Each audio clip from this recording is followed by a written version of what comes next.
కారణాంక విభజన, సర్వ సమీకరణాలను ఉపయోగించి కారణాంక విభజన. పిల్లలు, ఈరోజు పాఠ్యాంశంలో మనం ప్రామాణిక సర్వ సమీకరణాల గురించి తెలుసుకోబోతున్నాం. దీనిని కారణాంక విభజన కోసం ఉపయోగిస్తారు. 1వ సర్వ సమీకరణాన్ని గుర్తు చేసుకుందాం. మనం బీజీయ సమాసములు అని పాఠ్యాంశంలో చూసిన ప్రకారం a+b² = a² + 2ab + b². LHS = RHS. దీన్ని మనం బీజీయ సమాసంలో నేర్చుకున్నాం కదా. మరి కారణాంక విభజనలో దీన్ని ఏ విధంగా ఉపయోగిస్తారు? మనకి a² + 2ab + b² రూపంలో గల సమాసం ఇవ్వబడింది అనుకోండి. దాన్ని మనం a+b² రూపంలో రాయగలం. అంటే LHS = RHS అన్నమాట. దీన్ని మనం 2 బీజీయ సమాసముల లబ్దంగా రాయొచ్చు. ఎలాగంటే a+b² = a+b × a+b. ఇవి కారణాంకాలు, అవునా?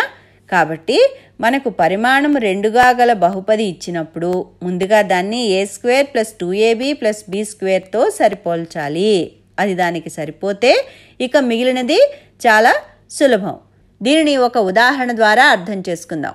p² + 8p + 16. ఇది 1వ సర్వ సమీకరణ రూపంలో ఉందా? దీన్ని కనుక్కోవడం చాలా సులభం. మొదట a మరియు b కనుక్కోవడానికి ప్రయత్నించండి.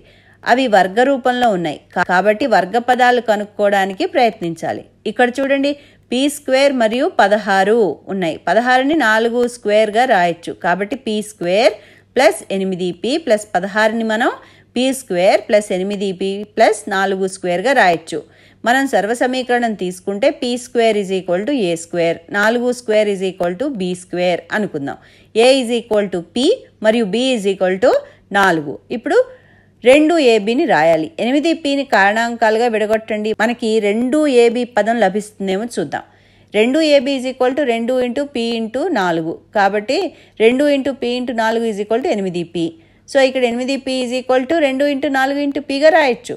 కాబట్టి 8pని 2 × p × 4 అని రాస్తాం. అప్పుడు అది p² + 2 × p × 4 + 4² అవుతుంది. ఇది a² + 2ab + b²తో సరిపోలుతుంది. కాబట్టి a p మరియు b 4. 1వ సర్వ సమీకరణాన్ని ఉపయోగించి మనం దీన్ని a+b² రాయొచ్చు.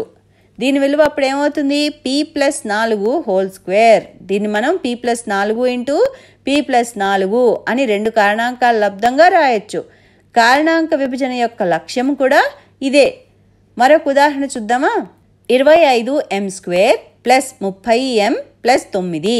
25 = 5 × 5. m² అంటే m × m.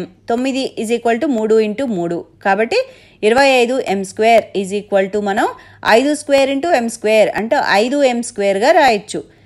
Plus 30m + 3². ఇది మనకి a² + 30m + b² రూపంలో వచ్చేసింది. a 5m, b 3. ఇప్పుడు మనం 30mని 2ab రూపంలోకి మార్చడానికి కారణాంకాలుగా విడగొట్టాలి. 30m = 2 × 3 × 5 × m. దీన్ని మనం క్రమం మార్చి రాస్తే 2 × 5m × 3. 5m = a, 3 = b. కాబట్టి ఇది a² + 2ab + b²కి ఖచ్చితంగా తుల్యం అవుతుంది. 5m = a మరియు 3 = b.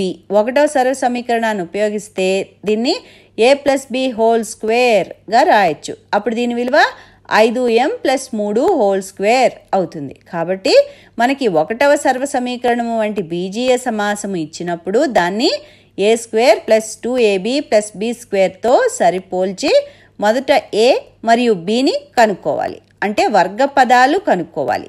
ఒకవేళ సమస్యలో 25m² + 9 + 30m అని ఇస్తే కంగారు పడక్కర్లేదు.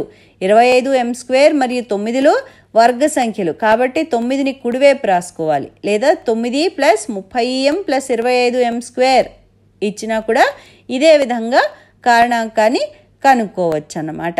మరి సాధన చేయండి. మళ్ళీ మనం తర్వాత పాఠంలో మరిన్ని విషయాలు నేర్చుకుందాం.